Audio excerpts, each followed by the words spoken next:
Good morning everyone, कैसे हो आप सभी। आप सबका स्वागत है आपके अपने YouTube channel Saqib Kumar sir पर। हमारा जो टॉपिक चल रहा था वो टॉपिक था लाभ हानि, जिसकी एक क्लास हुई है अभी तक। आज इसकी सेकंड क्लास है। फर्स्ट क्लास में हम लोगों ने कुछ जनरल बातें इस टॉपिक से रिलेटेड पढ़ी थी। आज इसके क्वेश्चन हम लोग विस्तार वाइज क्वेश्चन पढ़ेंगे। लो लेवल से इसको पढ़ रहे हैं, जीरो लेवल से पढ़ रहे हैं। जिन बच्चों को ये दर्द भी नहीं आता उन बच्चों के लिए क्लास बहुत ही महत्वपूर्ण है।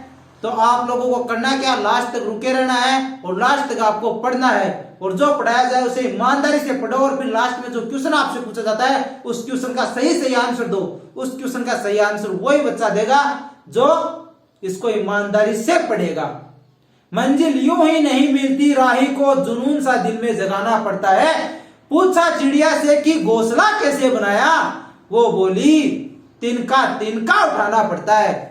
तो अब देखो आज कौन से टाइप की क्वेश्चन हम लोग करेंगे वो देखिए आप लोग। यदि x रुपए की वस्तु को y% के लाभ या हानि पर बेचा जाता है तो विक्रय मूल्य क्या होगा। वस्तु को कितने रुपए में खरीद रहा है, वो खरीद रहा है x रुपए में, फिर उस पर लाभ या हानि कितनी है, वो है y%। फिर हमसे पूछ लिया कि इसका विक्रय मूल्य क्या होगा। तो इसका विक्रय मूल्य निकालने के लिए हम लोग क्या करेंगे, जो x तो हमारे पास क्रय मूल्य है और लाभ और हानि को, अगर लाभ है तो उसे 100 में जोड़ देते हैं, हानि है तो उसे 100 में से घटा देते हैं। तो ये x क्रय मूल्य, इसको गुणा किससे कर दिया, लाभ या हानि को 100 में प्लस माइनस करके। ये 100 प्लस माइनस y बटे 100, x गुणा 100 प्लस माइनस y बटे 100। इससे आपको ये क्वेश्चन विक्रय मूल्य निकालने में किसी भी तरह की कोई भी प्रॉब्लम नहीं होगी। अगर आपके पास विक्रय मूल्य कम, विक्रय मूल्य दे दे रही है, कह देगी इससे क्रय मूल्य आपको निकालना है, तब क्या करोगे, तब विक्रय मूल्य को 100 से मल्टीप्लाई कर दोगे और लाभ या लाभ को तो 100 में जोड़ दोगे और हानि को 100 में से घटा करके उसका भाग उसमें दे दोगे। तो क्या करोगे, तो विक्रय मूल्य अगर आपको दे दे, विक्रय मूल्य मान लो आपके पास z है तो z गुणा 100 बटे 100 प्लस माइनस वाई, यानी ये जो 100 प्लस माइनस वाई है इसका भाग दे देंगे। इसमें क्या करेंगे, विक्रय मूल्य निकालने के लिए क्या करेंगे, 100 प्लस माइनस वाई से इसको गुणा करेंगे, 100 का इसमें भाग देंगे और इसमें उल्टा हो जाएगा, 100 से तो गुणा करेंगे और 100 प्लस माइनस वाई का भाग देंगे। तो इसमें एक क्वेश्चन मैं आपको कराता हूं जिससे आपको अच्छी तरीके से समझ में आ जाए। एग्जाम्पल में आपको कराऊंगा, उससे आपको ये समझ में आ जाएगा कि इस टाइप के क्वेश्चन अगर आप परीक्षा में कौन से टाइप के क्वेश्चन आपको पूछे तब आपको ये फॉर्मूला अप्लाई करना है। और बाकी क्वेश्चन मैं आपको टेलीग्राम चैनल पर प्रोवाइड करा रहा हूं, साथ में हस्तलिखित नोट्स भी प्रोवाइड करा रहा हूं। जो जो टॉपिक पढ़ा रहा हूं वैसे वैसे मैं आपको नोट्स और क्वेश्चन प्रोवाइड करा रहा हूं। बस आपको करना क्या है, नीचे लिंक डिस्क्रिप्शन में लिंक दी हुई है टेलीग्राम चैनल की, तो टेलीग्राम चैनल को भी सब्सक्राइब कर लीजिए। अब इस पर हम लोग क्वेश्चन पढ़ेंगे। क्वेश्चन मैं आपको कराता हूं, छोटा सा क्वेश्चन है, ज्यादा बड़ा नहीं है, ज्यादा हार्ड कुछ भी नहीं है इसमें, बस आपको ईमानदारी से पढ़ना है, लास्ट तक रुके रहना है। तो क्वेश्चन करो आप, क्वेश्चन पढ़ो। 450 रुपए की वस्तु को कितने रुपए में बेचा जाए कि 10% लाभ हो। क्रय मूल्य में कितना दे दिया, वो दे दिया हमें 450 रुपए और लाभ कितना दे दिया, 10% हमें लाभ दे दिया और क्रय मूल्य में दे दिया 450। फिर हमसे पूछ रहा है इसे कितने रुपए में बेचा जाए, मतलब इसका विक्रय मूल्य क्या होगा। तो विक्रय मूल्य में इसमें निकालना है, तो ये हमें क्या करना है, विक्रय मूल्य हमको निकालना है। तो मैंने क्या बताया था, क्रय मूल्य को गुणा करना है किससे, 100 प्लस माइनस लाभ हानि। तो इसमें क्या है, लाभ है तो 100 प्लस लाभ से गुणा करना है क्रय मूल्य को। तो ये हमारे पास क्रय मूल्य कितना है, 450 तो क्रय मूल्य है, इसको मल्टीप्लाई किससे किया, 100 प्लस 10 से मल्टीप्लाई कर दिया, इसमें भाग दे दिया 100 का, दे दिया 100 का भाग। आगे सोल्व कर लीजिए इसको, 450 गुणा 110 बटे 100, यही से कट गया, कट गया। 45 को 11 से मल्टीप्लाई करो, हमारे पास आएगा 495। अब देखो किसी संख्या को 11 से 2 डिजिट की कोई संख्या है उसको 11 से मल्टीप्लाई करते हो तो ये डायरेक्ट हम लोग बिना ज्यादा माथापच्ची किए, बिना ज्यादा गुणा भाग किए हम लोग इसको गुणा किए तो हम लोग कैसे लिख सकते हैं, वो मैंने कैसे लिखा आपको वो बता देता हूं मैं आपको। अगर साथ में ये बात आ गई यहाँ पर कि 45 गुणा 11, तो इसी तरीके से मैं आपको एक संख्या और बता देता हूँ, वो देखिए आप। ये हमारे पास एक संख्या 25, और इसको 11 से मल्टीप्लाई करो। ये बात बीच में आ गई तो मैं आपको बता रहा हूं। तो अभी क्या 25 को 11 से मल्टीप्लाई करना, ये तो देखो 495 रुपए इसके आ गए, इसका विक्रय मूल्य 495 रुपए आ गए। ये क्वेश्चन तो सोल्व हो गया। अब इसमें बाद में क्या है कि किसका जिक्र करने लगा, बीच में इस 45 × 11 को हम लोगों ने किया तो हमारे पास 495 आया। तो ये डायरेक्ट कैसे लिख सकते हैं वो देखना। देखो 25 × 11 करना कुछ नहीं है आपको, ये 25 है, 25 से चलो बस आप लोग 25 को 11 से मल्टीप्लाई करो तो 25 का ये 5 हम लोगों ने यहाँ पर लिख दिया, 2 यहाँ पर शुरू में लिख दिया, 5 तो लास्ट में लिख दिया और 2 शुरू में लिख दिया। अब इसके बीच में कौन सी संख्या है वो देखना, बीच में वो जो संख्या है कि वो आएगी दोनों का योग, 2 + 5 कर दो, 2 + 5 किया, ये आ गया 275, ये आ गया 275 आ गया ना। कुछ भी नहीं किया हम लोगों ने, नॉर्मल सा काम किया, 275 आ गया। अब इसी तरीके से मैंने इसको किया था। अब मैं आपको एक क्वेश्चन और कराता हूं हम लोगों को, ये तो हम लोगों ने बीच में आ गया तब मैंने इसका जिक्र कर दिया आप लोगों को। तो आप लोग कहीं पर भी इस तरीके का कोई क्वेश्चन आपको मिले तो आप इस तरीके से कम टाइम में से सोल्व कर पाते। मेरा तो क्या मकसद है, आपको जितनी ज्यादा हो सके उतनी शॉर्ट ट्रिक बताऊं जिससे आप एग्जाम में कम से कम टाइम में क्वेश्चन को सोल्व कर सको, चाहे वो किसी भी टॉपिक का क्वेश्चन हो, मैथ के किसी भी टॉपिक का क्वेश्चन हो। मैथ अगर आप मुझसे पढ़ते हो तो आपकी मैथ्स में कोई भी क्वेश्चन आप ये अपने दिल में बैठा लो कि मेरे 25 एग्जाम में अगर 25 क्वेश्चन आते हैं तो मैं 25 के 25 सही करूं। ये मत लेकर चलो कि 24 सही करूंगा, 23 सही करूंगा, 20 सही करूंगा, 18 सही करूंगा, नहीं 25 आते हैं तो 25 का 25 पूरा टारगेट लेकर चलो कि मेरे एग्जाम में इतने चैप्टर है, इतने चैप्टर में से इतने क्वेश्चन पूछेगा तो मेरे मैथ में से एक भी क्वेश्चन गलत नहीं होना चाहिए। अब देखो नेक्स्ट क्वेश्चन हम लोग करते हैं, बस आपको करना है कि आपको लास्ट तक रुके रहना है। क्वेश्चन पढ़िए, एक सोफे को 19,800 रुपए में बेचने से 10% लाभ होता है, इसका क्रय मूल्य कितना है।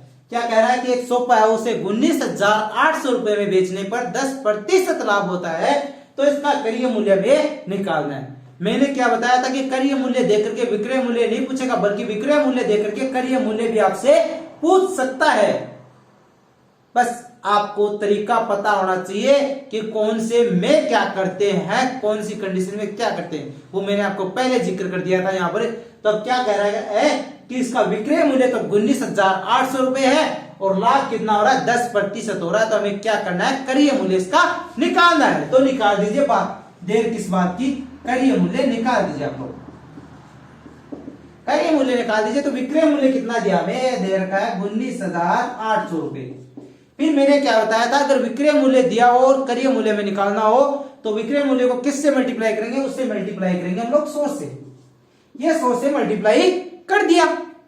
अब नीचे क्या लिखना आपको, भाग किसका देना, भाग देना है लाभ को 100 में जोड़ करके उसका भाग इसमें देना है। तो ये 100 प्लस लाभ, लाभ कितना है यहाँ पर, लाभ है 10%।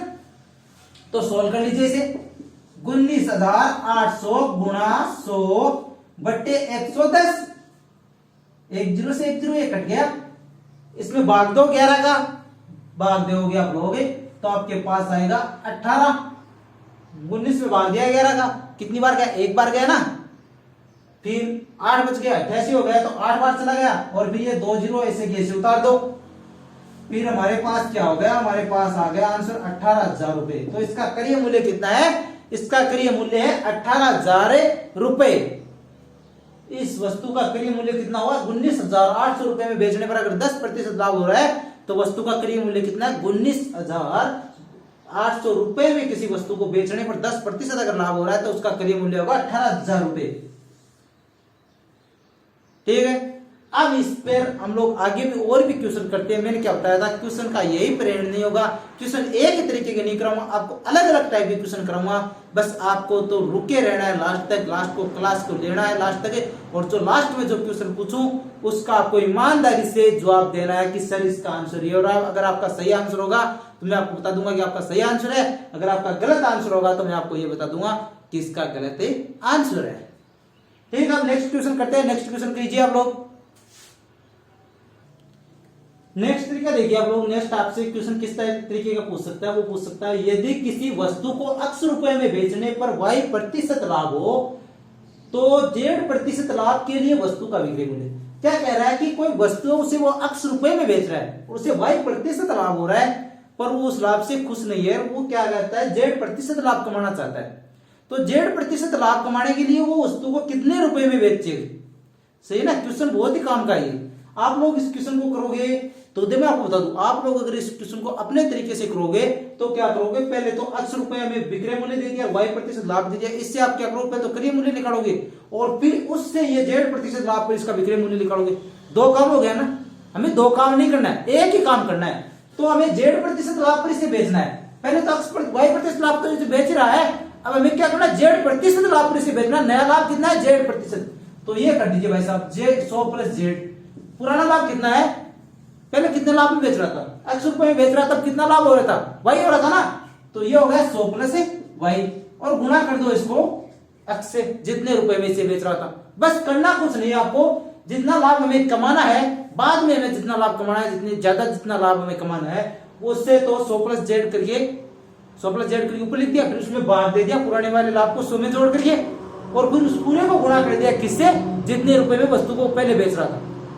तो इसका जो नया मूल्य है, जिस पर इसे z प्रतिशत लाभ होगा, वो मूल्य में मिल जाएगा। इस पर एक क्वेश्चन कराता हूं, आपके अच्छे तरीके से समझ में आ जाएगा कि हाँ इस तरीके का क्वेश्चन इससे सोल्व कर सकते हैं हम लोग। क्वेश्चन पढ़ो, यदि किसी वस्तु को 20 रुपए में बेचने पर 5% का लाभ होता है तो 10% लाभ के लिए वस्तु का विक्रय मूल्य क्या होगा। क्या कह रहा है कि 20 रुपए में किसी वस्तु को बेचने पर 5% लाभ हो रहा है, तो 10% लाभ कमाने के लिए उस वस्तु को कितने रुपए में बेचना होगा। कि क्या कह रहा है कि 20 रुपए में अगर किसी वस्तु को बेच रहा है तब उसे 5% लाभ हो रहा है, समझ पा रहे हो आप लोग। तो 10% लाभ के लिए उस वस्तु को कितने रुपए में बेचे, तो 10% लाभ कमाने के लिए उस वस्तु को कितने रुपए में बेचे, ये हमें निकालना है। तो नया विक्रय मूल्य हमें निकालना है। तो मैंने क्या बताया था, हमें कितने रुपए में बेचना है वस्तु को, 10% लाभ पर बेचना है। कितने प्रतिशत लाभ पर बेचना, 5% तो पहले बेच रहा है, अब नया लाभ प्रतिशत कितना है, 10% है। तो ये लिख दिया हम लोगों ने 100 प्लस 10, पुराने वाले का इसमें भाग दे दो 100 में जोड़ करके, ये 100 प्लस 5 का इसमें भाग दे दिया भाग, और गुणा किससे किया, इसका तो पुराना वाला जो विक्रय मूल्य है उससे गुणा कर दिया, इसको 20 से इसको मल्टीप्लाई कर दिया। अब आगे इसको सोल्व कीजिए, 110 बटे 105 गुणा 20, इनको सोल्व करो, 22 और 21, दोनों 5 संख्या है जिसका दोनों में भाग जा रहा है, तो इसको काट दिया, 22 बटे 21 गुणा 20। अब इसको आगे सोल्व करोगे तो आपके पास आएंगे 20.95 रुपए। अगर इस वस्तु को ये 20.95 रुपए में बेचेगा तब इसे 10% लाभ होगा। अगर इसे 20 रुपए में बेच रहा है तो इसे 5% ही लाभ होगा। ये ज्यादा लाभ कमाना चाहता है तो ये इस वस्तु को 20.95 रुपए में बेच देगा, 20 रुपया 95 पैसा में बेच देगा। नेक्स्ट टाइप का क्वेश्चन करो, एक ही क्वेश्चन थोड़ी करना, और भी क्वेश्चन करना है हम लोगों को। क्वेश्चन देखो, आपसे इस टाइप का क्वेश्चन आपसे पूछेगा कि यदि किसी वस्तु को x रुपए में बेचने पर y% की हानि होती है तो z% लाभ के लिए वस्तु का विक्रय मूल्य। क्या कह रहा है इसमें कि यदि किसी वस्तु को x रुपए में बेचने पर y% की हानि होती है, उस पहले वाले क्वेश्चन में क्या हो रहा था, y% लाभ हो रहा था, इसमें क्या हो रहा है, y% की हानि होती है और वो z% लाभ कमाना चाहता है, तो उस वस्तु को कितने रुपए में बेचे, यह हमें निकालना है। तो करना क्या है, उसी तरीके से करेंगे 100 प्लस z, उसमें जो भाग दिया था वो कितने का दिया था, 100 प्लस y का भाग दिया था। इसमें हानि हो रही है तो 100 माइनस y का भाग दे देंगे, 100 माइनस y का भाग दे देंगे। उसी तरीके से इसको भी x से गुणा कर देंगे पूरे को, 100 प्लस z बटे 100 minus y into x। z क्या है, जितना प्रतिशत हम लोग लाभ कमाना चाहते हैं, और y क्या है, जितनी प्रतिशत हानि हो रही है। x क्या है, जिस रेट पर y% हानि हो रही है वो विक्रय मूल्य, y% हानि का विक्रय मूल्य है ना। x रुपए में बेचने पर तो y% हानि हो रही है, तो हमें कितने रुपए में इसको बेचे कि हमें z% लाभ हो। कि मैंने करा दिया आपको, एक इसका तरीका बता दिया, तरीका ये लगाना, 100 प्लस z, जितना प्रतिशत आप लोग लाभ कमाना चाहते हो उसको 100 में जोड़ दीजिए, और जितनी आपको हानि हो रही है उसे 100 में से घटा करके इसमें भाग दे दो। अगर लाभ हो रहा है तो उसे 100 में जोड़ करके भाग दे दो, और गुणा किससे करना है, इसको जो विक्रय मूल्य में दिया हुआ है उससे इसको गुणा करना है, बस करना कुछ नहीं है आपको। अब इसमें मैं आपको क्वेश्चन करा देता हूं जिससे आपके अच्छे तरीके से समझ में आ जाए। क्वेश्चन पढ़िए, एक कुर्सी को 720 रुपए में बेचने से दुकानदार को 25% हानि होती है। वह इस कुर्सी को कितने रुपए में बेचे कि उसे इस पर 25% लाभ हो। क्वेश्चन में अगला में क्या कह रहा है कि किसी कुर्सी को 720 रुपए में बेचने पर दुकानदार को 25% क्या हानि हो रही है। 720 रुपए में वस्तु को बेचने पर उसे कितने प्रतिशत हानि हो रही है? 25% हानि हो रही है। तो वह इस कुर्सी को कितने रुपए में बेचे कि उसे 25% का लाभ हो। 720 रुपए में बेचने पर तो उसे 25% की हानि हो रही है, तो वो उस वस्तु को, उस कुर्सी को कितने रुपए में बेचे कि उसे 25% का लाभ हो, ये हमें निकालना है।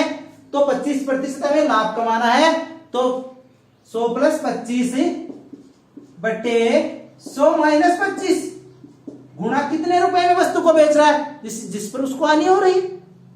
तो 720 रुपए में वस्तु को बेच रहा है वो, तो 125 बटे 75 गुणा 720, 720 में बेच रहा है ना वस्तु को।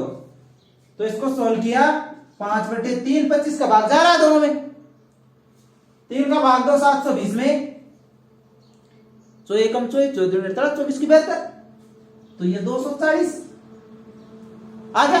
240 से 40 को 5 से मल्टीप्लाई कर दो, 240 को 5 से मल्टीप्लाई किया, ये आ गया 1200 रुपए। 1200 रुपए आ गया ना। तो करना क्या है हमें, 720 रुपए में वस्तु को बेचने पर 25% उसे हानि हो रही है, और वो क्या करना चाहता है, वो 25% लाभ कमाना चाहता है। तो वो उस वस्तु को कितने रुपए में बेचेगा तब उसे 25% लाभ होगा? 1200 रुपए में वो उस कुर्सी को बेचेगा तब उसे 25% लाभ होगा। ये हो गया। अब मैं आपको एक क्वेश्चन देता हूं जो आपको खुद सोल्व करके उसका आंसर कमेंट में बताना है, समझ गए। मैं आपको एक क्वेश्चन देता हूं घर पर करने के लिए, और जो जितना भी पढ़ाता हूं उसको ईमानदारी से पढ़ा करो, तभी आप उस क्वेश्चन का सोल्व करके मेरे को बता पाओगे, ऐसे नहीं बता पाओगे। मेहनत करो, बिना मेहनत के कुछ नहीं होगा। मेहनत का लोग कहते हैं मेहनत का फल मीठा होता है, तो मेहनत किया करो। एग्जाम डेट धीरे धीरे आ रही है, कोई भी एग्जाम एक दूसरे में घुसी हुई नहीं है, एक दूसरे एग्जाम साथ नहीं है, सब एग्जाम की डेट अलग अलग आ रही है। तो आपको करना क्या, जिस भी एग्जाम की आप तैयारी करते हो उसकी तैयारी मजबूत तरीके से करो, अभी लग जाओ दिलो जान से, तभी आपका सिलेक्शन होगा, वरना तो हर बार की तरह रह जाओगे। मौका बहुत, जो जो आप लोग टाइम निकालोगे तो कंपटीशन बढ़ता जाएगा, मेरिट आई जाएगी। तो आपको करना क्या, बस आपको तो ये करना है, मेरे पास ये लास्ट मौका है, मेरे को मेहनत करनी है, इसी बार मेरे को सिलेक्शन लेना है। बस आपको तो ये दिल और दिमाग में ये बिठा लेना है कि इस बार ही मेरे को सिलेक्शन लेना है, मैं नेक्स्ट बार का इंतजार नहीं कर सकता। तो मैं आपको क्वेश्चन लिखा देता हूँ, आपको घर पर सोल्व करके उसका आंसर कमेंट में बताना है। एक वस्तु 450 रुपए में बेचने पर एक व्यक्ति को 25% हानि होती है। वह इसे किस मूल्य पर बेचे कि उसे 25% लाभ हो। क्वेश्चन में क्या कह रहा है कि एक वस्तु को 450 रुपए में बेचने पर एक व्यक्ति को 25% हानि होती है, तो वह उसे किस मूल्य पर बेचे कि उसे 25% लाभ हो। अब आपको ये क्वेश्चन सोल्व करके बताना है, जिस तरीके से मैंने पीछे क्वेश्चन आपको सोल्व करके बताए थे, उसी तरीके से आपको भी वही तरीका फॉर्मूला अप्लाई करके आपको क्वेश्चन को सोल्व करके उसका आंसर कमेंट में देना है। अगर आपको आज की क्लास पसंद आई है तो वीडियो को लाइक कर दीजिए, चैनल को अब तक सब्सक्राइब नहीं किया तो चैनल को सब्सक्राइब भी कर दीजिए, और अपने दोस्तों के साथ भी शेयर किया करो, जिससे वो भी पढ़ सके, टाइम का सदुपयोग कर सके, समझ गए। और नेक्स्ट क्लास में मिलते हैं हम लोग, टाइमिंग वही रहेगा, मॉर्निंग 6 बजे का। ठीक है बच्चों, मिलते हैं फिर कल।